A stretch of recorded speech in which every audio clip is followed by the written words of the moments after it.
Hello বন্ধুরা, নেহা রান্নাঘরে আপনাদের সকলকে অনেক অনেক স্বাগত জানাই। আমার আজকের রেসিপি আলু কাতলি। এই আলু কাতলি আমি কিভাবে বানাই আপনারা ভিডিওটা দেখতে থাকুন। আলু কাতলি রেসিপির জন্য আমি এখানে মিডিয়াম সাইজের 3টে আলু নিয়েছি আর নিয়েছি একটা পেঁয়াজ। এবার আলুগুলো আমি স্লাইস করে কেটে নেব।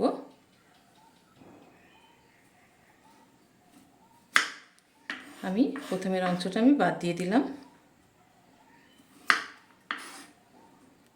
এবার আলুগুলোকে আমি স্লাইসেস করে কেটে নিচ্ছি।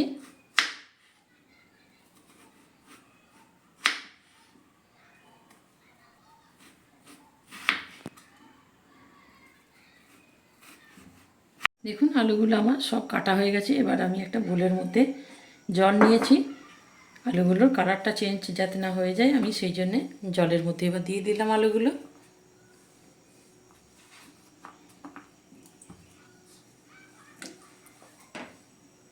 এবার আমি পেঁয়াজটা স্লাইস করে কেটে নেব। পেঁয়াজের এই শক্ত অংশটা আমি মুখ থেকে এটা বাদ দিয়ে ফেলে দিয়েছি। এবার এটা আমি স্লাইস করে কেটে নিচ্ছি।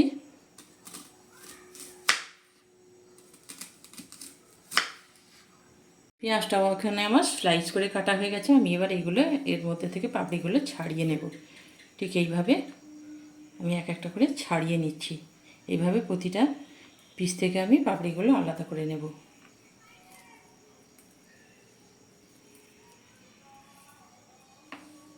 দেখুন ঠিক এইভাবে আমি পাপড়িগুলো আলাদা করে নিয়েছি।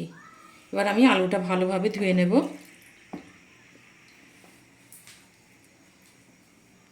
এবার ওভেনে আমি একটা কড়াই চাপিয়ে দিয়েছি। এর মধ্যে এবার আমি হাফ কাপকে কিছুটা কম সরষের তেল দিয়ে দেবো।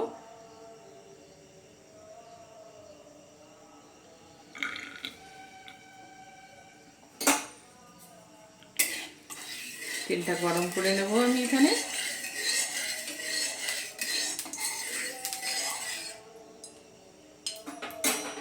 তেলটা গরম হয়ে গেছে। এবার এর মধ্যে দিয়ে দেবো 1 চা চামচ কাঁচা জিরে,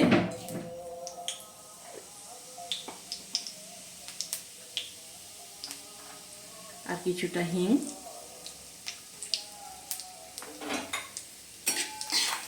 দিয়ে এটা 2 সেকেন্ড নেড়ে নেব।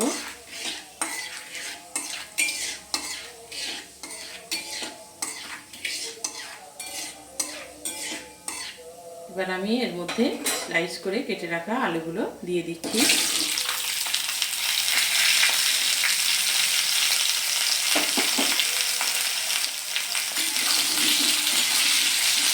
দিয়ে এটা ভালোভাবে নেড়ে দিচ্ছি। মাছটা এখানে আমি মিডিয়াম করে রেখেছি।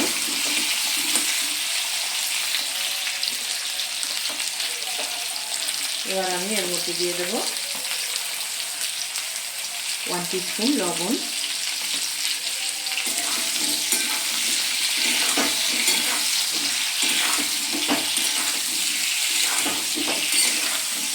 এটা ভালোভাবে আমি নেড়ে করে দিচ্ছি।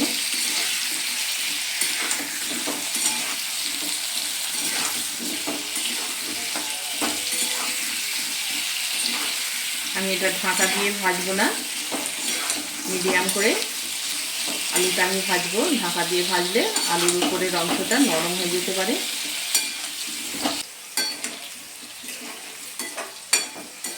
দেখুন কালারটা চেঞ্জ হয়ে গেছে আলুর, হালকা হালকা কালার ধরেছে যে।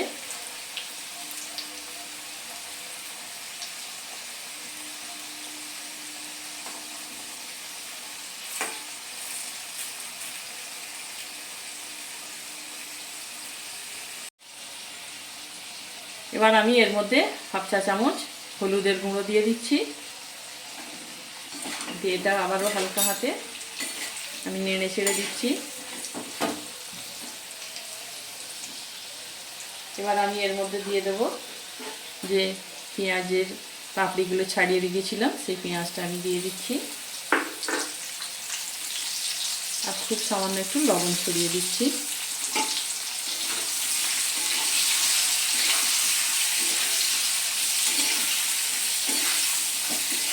দিয়ে এটা ভালোভাবে মিক্স করে নিচ্ছি।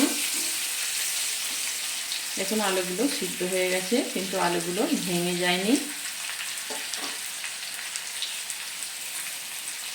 এবার আমি এর মধ্যে দিয়ে দেবো 1 চা চামচ জিরে গুঁড়ো,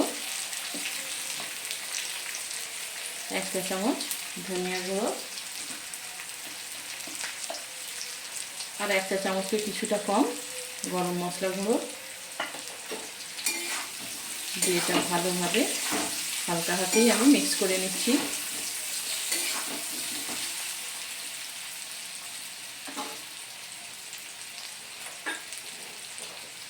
এবার এর মধ্যে দিয়ে দিচ্ছি কয়েকটা কাঁচা লঙ্কা,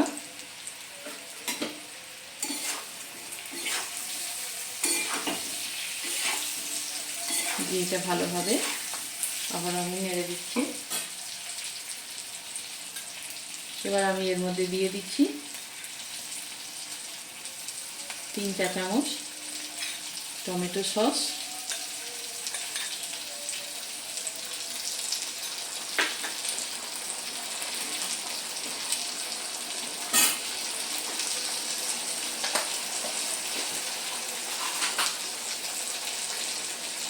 আর দিয়ে দিচ্ছি 1 চা চামচ চিলি ফ্লেক্স।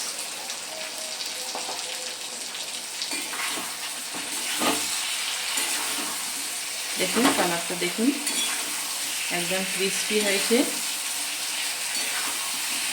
এটা রুটি পরোটা সঙ্গে খেতে দারুণ লাগে। আর সকালে হাতের সময় কম থাকলে আপনারা এটা রুটি বা পরোটার সঙ্গে খুব সহজেই বানিয়ে নিতে পারেন। বাচ্চাদের টিফিনেও আপনারা এটা দিতে পারেন। এবার আমি এর মধ্যে দিয়ে দিচ্ছি ধনেপাতা কুচি,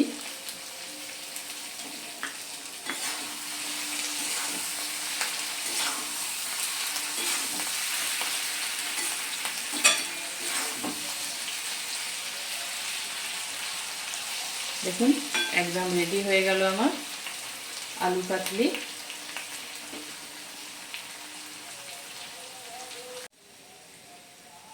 তাহলে বন্ধুরা, আমার ভিডিওটি যদি ভালো লেগে থাকে তাহলে লাইক শেয়ার কমেন্ট করতে ভুলবেন না। আর আমার চ্যানেলে কোনো নতুন বন্ধু এসে থাকলে চ্যানেলটি সাবস্ক্রাইব করার অনুরোধ রইল। ধন্যবাদ।